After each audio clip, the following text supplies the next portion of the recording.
Hedge Magic is our submission show 2012.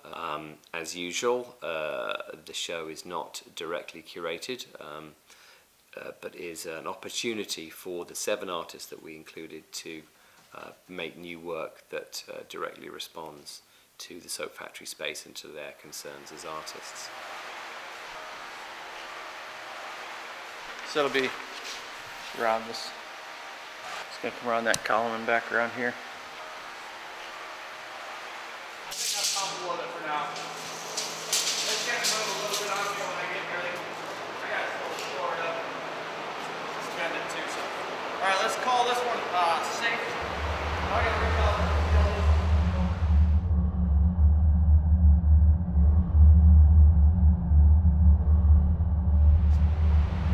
Filled each bag before I got here with an amalgam of different kinds of charcoal and ash that I've gotten from mostly exotic tree species that grow along the upper Mississippi.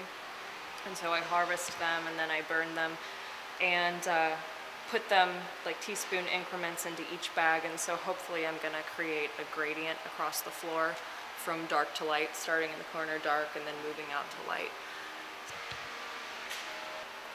And then there's a certain amount of naturally water that's just going to leak, and so then it'll just move on down the line towards the drain because there's a slight slope in this building, or at least in this particular room. So it's turned out to be serendipitous. I didn't want it to happen at first, but it's okay.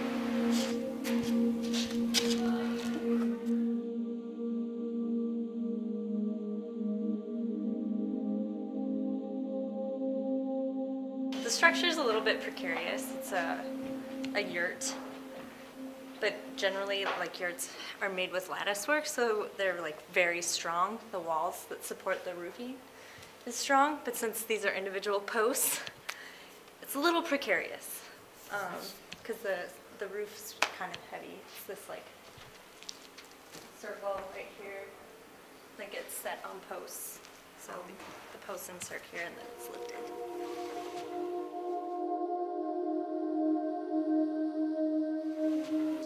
Building this kind of structure, and in here there's it's what is essentially will operate as a light table, and then these will be part of that, so they'll be lit from underneath. So this column will essentially be in the middle of this sculpture as if it grew right through. It's kind of like a drawing. Chris and I were talking about that before, how installation is often like drawing, when you're kind of setting it up in a space, reacting to the space like a page, fill in the composition. This one, I like the wood columns that I can mount it directly to.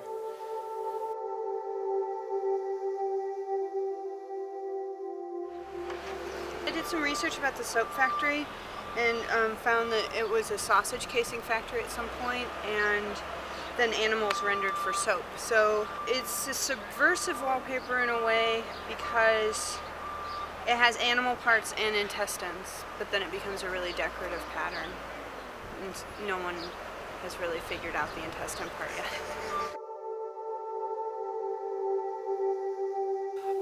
The kind of loose themes that we've seen is themes of transformation, themes of kind of magical and occult practice, and themes to do with found objects from the natural world, which kind of built in the title.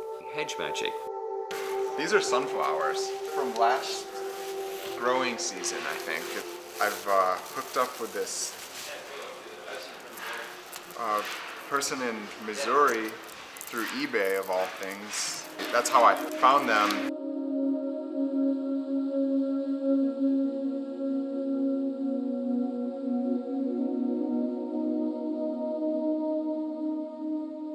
It's all my own packaging from my purchases. I used to have a rule that if I couldn't recycle it in my neighborhood, then I had to keep it. So I lived in apartments that didn't do curbside box board for about 10 years, so I saved box were all 10 of those years. So by the end I had almost a ton, 1,000 pounds of cardboard. And I've just been slowly making it into different kinds of sculptures.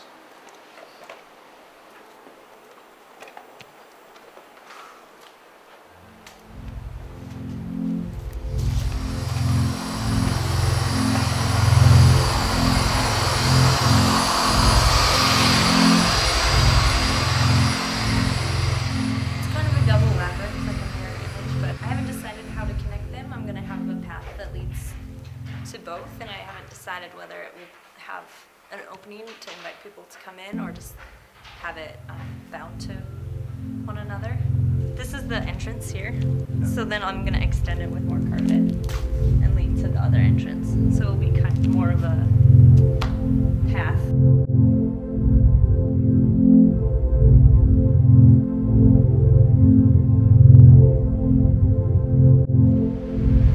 Some red cedar lumber. Basically shaped, it'll meander through these two columns, and hopefully if I'm doing my job right today and things go right with the rigging, it'll be a bit buoyant. So it's a large thing, it's about 30 feet long. It's been cut, shaped over the last couple of years. I gotta negotiate with all this steel rigging, I gotta negotiate, that's why it's gonna be suspended. So I can negotiate the terrain.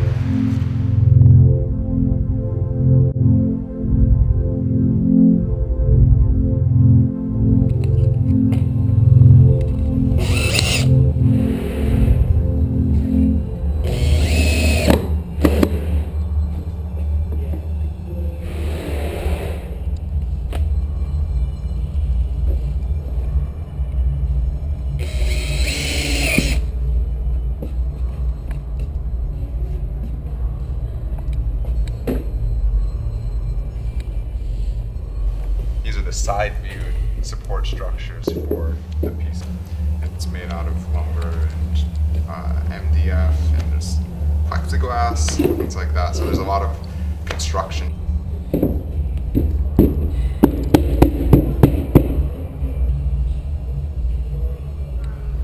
The overall goal is to have this subtle appearing and disappearing of pattern.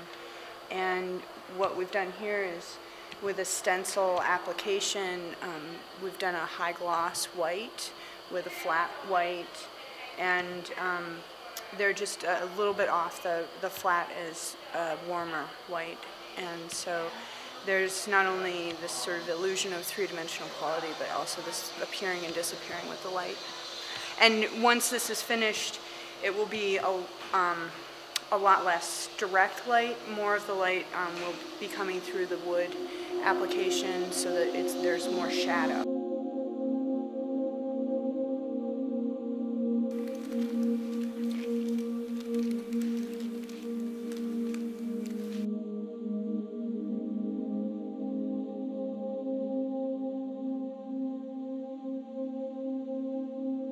It's all completely random. I base the decision on what's in the box. So I have all the boxes that I save labeled chronologically. So I started with the oldest and just kept moving up.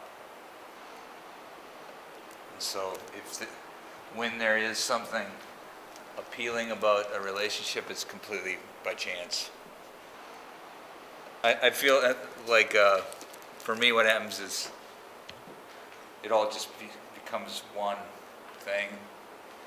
The whole is greater than the sum of the parts, and the human eye tends to look for patterns. And of course, since I buy certain things multiple times, happens as a consumption like anyone, you get a lot of the same stuff.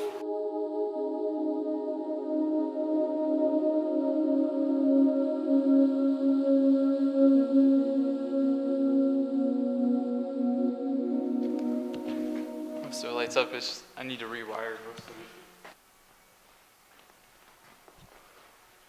Later today I'll take a closer look at it and decide if there's anything I want to change or add.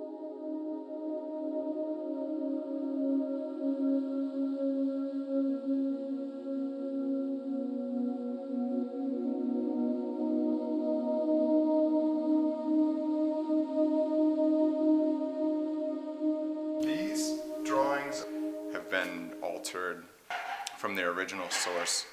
And it's all very hypothetical schematics that I found and then combined together to kind of give them a little different character from where the original source was.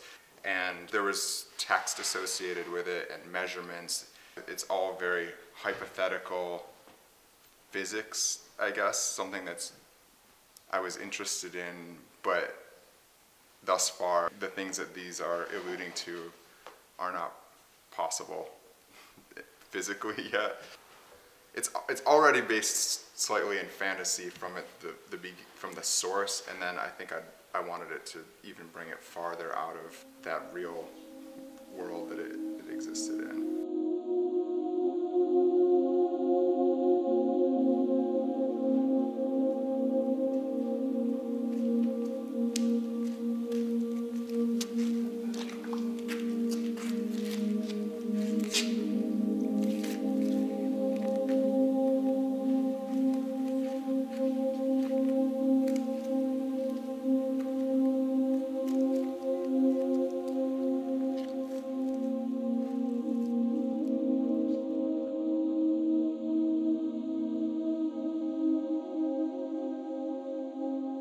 It's a labyrinth in France at the Amiens Cathedral that's 40 feet wide.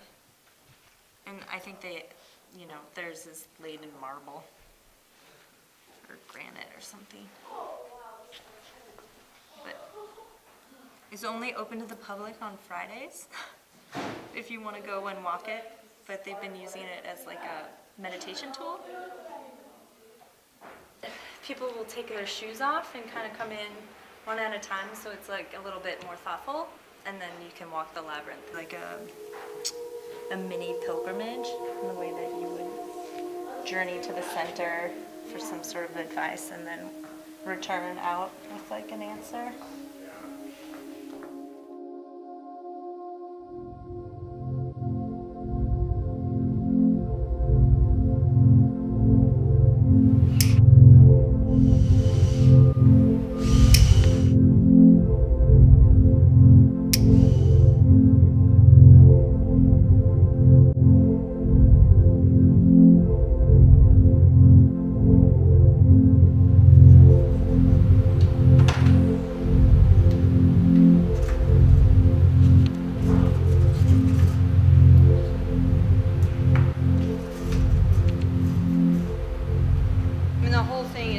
Facade and surface design and surface quality, and that being mainly artificial.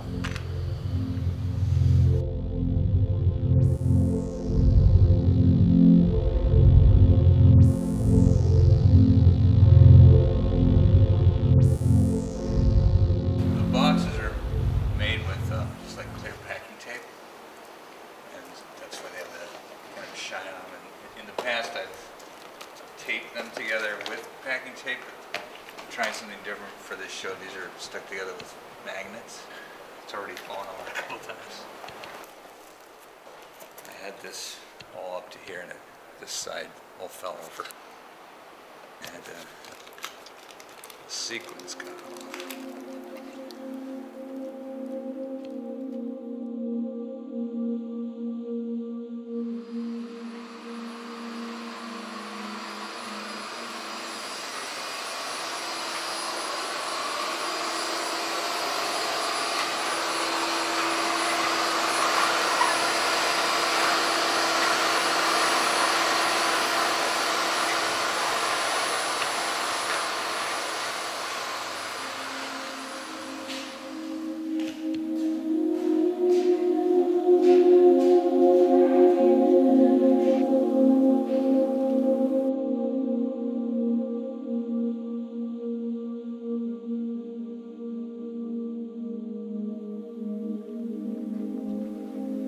They're all super blue. It's the brightest blue that neon comes in. Like curtains of neon flowing through the space, changing how the viewer walks through.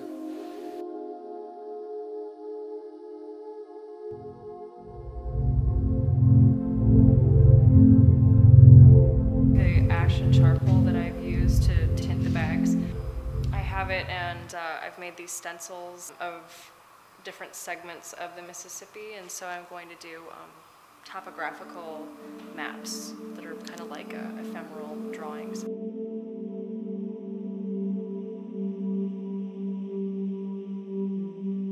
Working with all the materials and kind of implying maybe quite a few overlapping narrative clues, I guess, is interesting to me because it still leaves it very open-ended to what one would take away from it.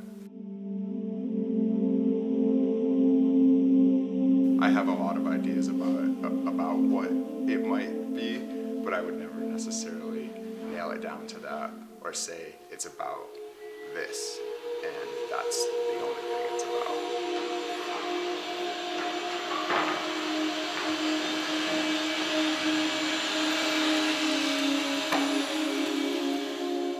Each box has a compartment with something in it and one that's empty. I give the boxes to people and they put something in. And then if I have another installation, they can mail them to me.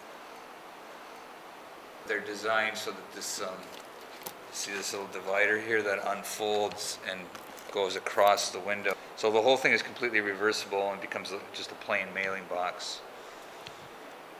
And then when I do another show, then I ask people to send it back to me with the postage inside so I can send it back to them again when the show's over.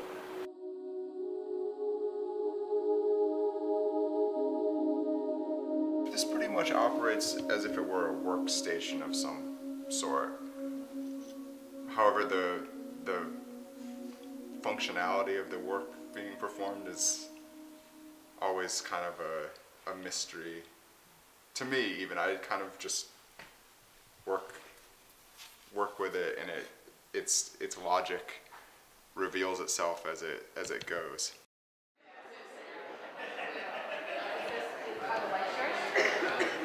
There's 7 different artists here.